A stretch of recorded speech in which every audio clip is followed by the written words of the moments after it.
Preparation आप जब भी अपनी सीएसएस की स्टार्ट करने लगते हो तो सबसे पहले नंबर पे जो आपको काम करना है अपने लिए, पास्ट पेपर्स का ही सारा रोल होता है। ठीक है, पास्ट पेपर का ही सारा रोल होता है क्योंकि सीएसएस के, अगर मैं एक सिलेबस की बात करूं सीएसएस के, तो आपका जो सीएसएस का एक सिलेबस आप उठा के देखोगे वो एक ग्रेजुएशन के बराबर होते हैं। यानी अगर आप फॉर एग्जांपल, अगर मैं बिजनेस साइड की, क्योंकि मैं खुद भी टीच करती हूँ बिजनेस एडमिनिस्ट्रेशन, मैं एकेडमी में भी पढ़ा चुकी हूँ।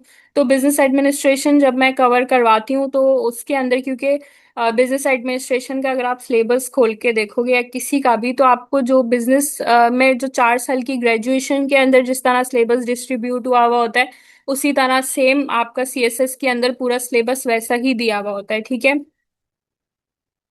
तो अगर आप कोई भी सिलेबस उठाते हो ना सीएसएस का, तो वो 4 साल की ग्रेजुएशन के बराबर है। तो इस वजह से आपको स्ट्रेटेजी चाहिए होती है कि आप किस तरह से उसको क्रैक करोगे।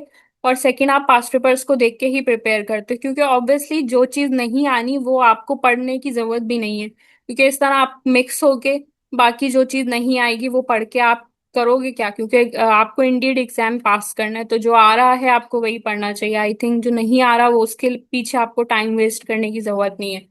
How to start preparation. ठीक है, प्रिपरेशन पे आते हैं कि आप अपनी प्रिपरेशन किस तरह से स्टार्ट कर सकते हैं। कोई भी सब्जेक्ट आप अगर सीएसएस का स्टार्ट कर रहे हैं तो सबसे पहले जो है वो आप वेबसाइट सर्च करेंगे। मैं आपको सर्च करके दिखा देती हूँ, एक सेकेंड। फॉर एग्जाम्पल, मैं नंबर 1 पे प्रिपेयर कर रही हूँ इस्लामियत। ठीक है, इस्लामिक स्टडीज में प्रिपेयर कर रही हूँ। और ये मैं किस तरह से प्रिपेयर करूंगी, मैं अपनी कोई भी या तो आप वर्ड पे बना लें या कोई भी आप कॉपी लेके आप उसमें बना सकते हैं।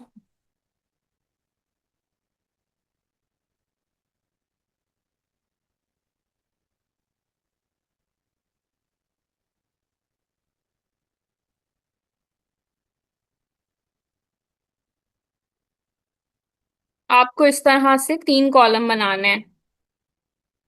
पहला कॉलम आपका होगा मोस्ट इम्पॉर्टेंट। सेकंड कॉलम आपका होगा सेकेंडरी। थर्ड कॉलम आपका होगा टर्शरी या फिर आप रेयर। या फिर आप इन 4 कॉलम बना के रेयर वाले कॉलम को सेपरेट कर सकते हैं, बट आप सेम भी रख सकते हैं इसके अंदर। मैं प्रेफर करूंगी कि आप सेम ही रखें। ठीक है, अब मैं आपको सर्च करके बताती हूँ कि आपको एक्चुअल में क्या सर्च करना है।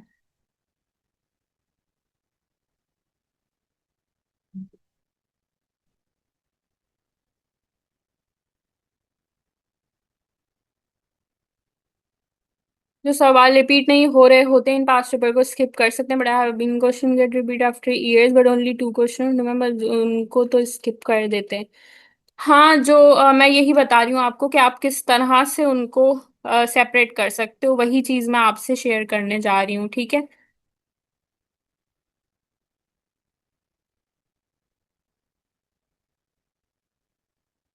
आई होप मेरी सर्च बार स्क्रीन आपके पास शो हो रही होगी।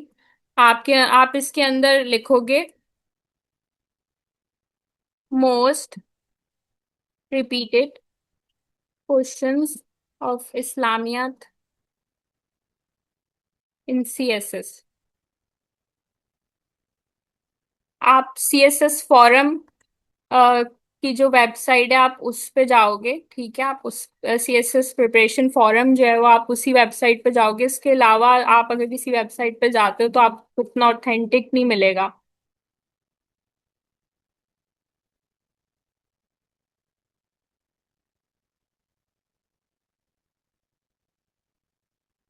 ठीक है, आई होप आपको वही वेबसाइट शो हो रही होगी। इसके अंदर आपको हर चीज पहले आपको बताई हुई है कि आप किस तरह से कुछ क्या कहते हैं टॉपिक्स को ब्रेक कर सकते हो। आपके पास सॉल्व्ड पास्ट पेपर्स मौजूद हैं। ठीक है, आपके पास रिपीटेड क्वेश्चंस के टॉपिक्स मौजूद हैं। आप वो निकालोगे मोस्ट रिपीटेड टॉपिक्स।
ठीक है, सीएसएस फोरम की जो वेबसाइट थी वो बहुत ज्यादा लोड हो रही है आई थिंक, तो यहाँ वाली slideshare.net से मैंने निकाला है।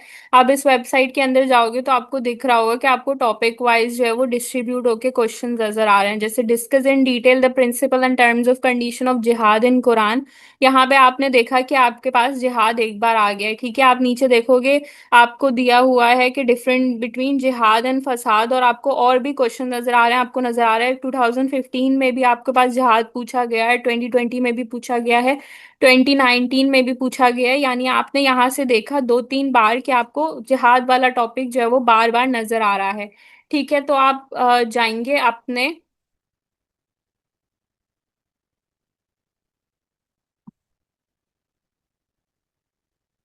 ये जो मैंने कॉलम बनाया था यहाँ पे आपने लिख दिया जिहाद।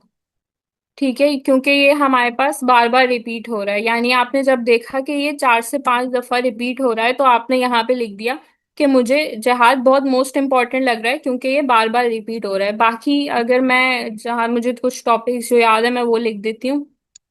जो इस्लाम वाला टॉपिक है वो बहुत ज्यादा रिपीट होता है। ठीक है, वुमेन एम्पावरमेंट का जो टॉपिक है वो बहुत ज्यादा रिपीट होता है इसके अंदर, मोस्ट इम्पॉर्टेंट टॉपिक के अंदर। ठीक है, बाकी और भी आपके पास डिफरेंट टॉपिक्स हैं, जैसे जो दीन वाला जो टॉपिक है, दीन और रिलीजन वाला जो कंपैरिजन है वो बहुत ज्यादा रिपीट हो रहा होता है। ठीक है, फिर आप जो है वो सेकेंडरी में आप वो वाले टॉपिक्स लिखोगे जो आपको सिर्फ नजर आ रहे हैं 2 दफा रिपीट हुए हुए या फिर 3 दफा रिपीट हुए हुए। वो टॉपिक्स जो है वो आप सेकेंडरी में लिख दोगे। फॉर एग्जाम्पल, एक मैं देखूं पहले कि कौन सा टॉपिक मुझे ऐसा लग रहा है। ठीक है, जैसे डॉक्टराइन ऑफ प्रॉफिट जो है वो प्रॉफिटहुड बहुत ज्यादा इंपॉर्टेंट है, बहुत सालों में पूछा गया है। हॉली प्रॉफिट का जो रोल मॉडल है वो बहुत ज्यादा पूछा गया है। ठीक है, बहुत ज्यादा रिपीट हुआ है। मिलिट्री स्ट्रेटेजी बहुत ज्यादा रिपीट हुआ है। जक़ात का जो क्वेश्चन है वो बहुत ज्यादा रिपीट हुआ है, आप इसको मोस्ट इंपॉर्टेंट के अंदर लिख सकते हो। ठीक है, बाकी इस्लाम से रिलेटेड जितने भी, Islam is complete code of life, ये बहुत ज्यादा दफा रिपीट हुआ है। ठीक है, प्रोग्रेस ऑफ नेशन या इंडिविजुअल एंड कम्युनल लाइफ, ये वाला जो क्वेश्चन है वो मुझे इतना ज्यादा इंपॉर्टेंट नहीं लग रहा क्योंकि वो बहुत ज्यादा रिपीट नहीं हुआ हुआ, तो मैंने ये टर्शरी या रेयर में लिख दिया। ठीक है, इसी तरह से आप डिस्ट्रीब्यूट करते रहोगे सारे टॉपिक्स को। ये मैंने इस्लामियत का आपको करके बताया है। जैसे आपने देखा कि मॉरल डिक्लाइन के बारे में पूछा गया है, और वही के बारे में जो है वो 3 से 4 दफा पूछा गया है, यानी बहुत ज्यादा नहीं पूछा। 2 से 3 दफा आपको दिख रहा है तो आपने ये सेकेंडरी में लिख दिया। कम्युनल वाला जो टॉपिक है वो बहुत रेयरली आपको नजर आया तो आपने टर्शरी में लिख दिया। अब ये आप इस्लामियत के अलावा किन किन सब्जेक्ट के बना सकते हो, या आप बना सकते हो पॉलिटिकल साइंस के, जितने भी ऑप्शनल्स हैं आप सबके बना सकते हो। ठीक है, जितने भी ऑप्शनल्स हैं, जिन ऑप्शनल का नहीं बनेगा वो है इंटरनेशनल रिलेशन। ठीक है, इसके अलावा आप कोई मैथमेटिक्स का जो कोई सब्जेक्ट आप रखते हो, या फिर आप कोई इकोनॉमिक्स का अगर रख लेते हो, तो उसके अंदर ये स्ट्रेटेजी काम नहीं आएगी। ठीक है, इसके अलावा आपका जो है वो जनरल साइंस के अंदर ये चीज आपकी यही वाली स्ट्रेटेजी काम आ सकती है, और पाकिस्तान अफेयर के अंदर भी कुछ हद तक काम आ सकती है। बाकी ऐसे और प्रेसी वगैरह के अंदर ये नहीं काम आएगी। ठीक है, ऐसे प्रेसी के अंदर ये वाली स्ट्रेटेजी नहीं लग सकती। बाकी इस्लामियत और दूसरा अगर जितने भी ऑप्शंस आपने रखे हुए वो ऑप्शनल जो ठहरे हुए होते हैं, ठीक है, वो सारे सब्जेक्ट जो टाइम टू टाइम चेंज नहीं होते, उसके अंदर आप ये स्ट्रेटेजी रख सकते हो। ठीक है, जैसे करंट अफेयर है वो आपको बार बार चेंज करना पड़ता है, यानी अभी कुछ है और अगले टाइम पे कुछ और हो जाएगा, तो इसलिए आप उसके अंदर ये वाली स्ट्रेटेजी नहीं लगा सकते।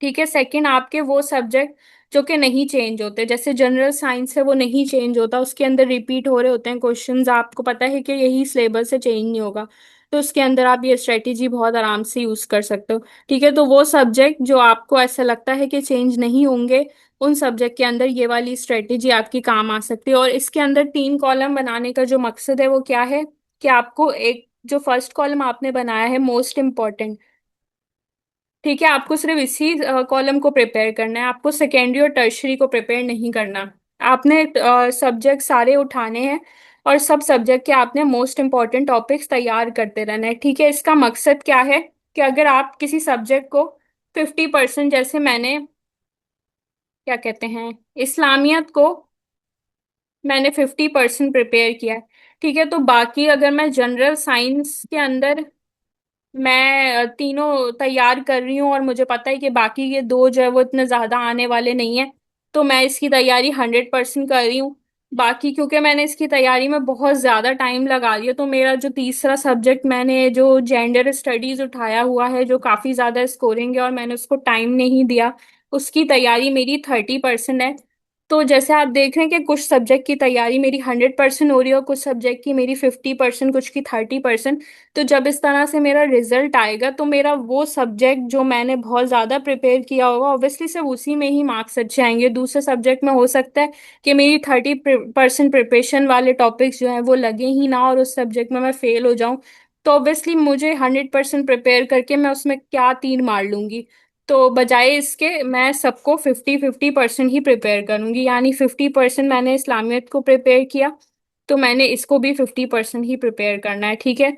और इसको भी मैंने 50% ही प्रिपेयर करना है, सॉरी, इसको। तो इस तरह क्या होगा कि जब आपकी मार्कशीट आएगी, आपकी डीएमसी आएगी, वैसे तो मोस्ट इंपॉर्टेंट टॉपिक्स के बाद आपके जितने भी क्वेश्चंस हैं वो कवर आपके इजीली हो जाएंगे, यानी उसी में से फिर फिर के आपके पास सवाल आ रहे होते हैं, ठीक है। और अगर आप आपके जब मार्क्स आते हैं तो वो इक्वल होंगे, यानी सब में, तो आपका स्कोर काफी अच्छा बन जाएगा। लेकिन अगर आपकी इक्वल प्रिपरेशन नहीं होगी सब में, भले आपने जब सबके मोस्ट इम्पोर्टेंट प्रिपेयर कर रहे हैं और आपका बहुत ज्यादा जहनियत है, बहुत जहीन है आप, और चाह रहे हैं कि आप पूरा सिलेबस कवर करना चाह रहे हैं, तो आप सारे के जब मोस्ट इम्पोर्टेंट प्रिपेयर कर लें, उसके बाद सबके सेकेंडरी वाले टॉपिक्स प्रिपेयर करें, ठीक है। टर्शरी वाले करना तो बिल्कुल ही फजूल है। तो ये आप कर सकते हैं। बाकी से मोस्ट इम्पोर्टेंट करना ही रिकमेंडेड और सब ऐसे ही प्रिपरेशन करते हैं, ठीक है। तो ये है सीएसएस की स्ट्रेटेजी और ये है आप किस तरह प्रिपेयर प्रिपेयर कर सकते हो और स्टार्ट कर सकते हो। आई होप यहाँ तक सब क्लियर हो गया होगा।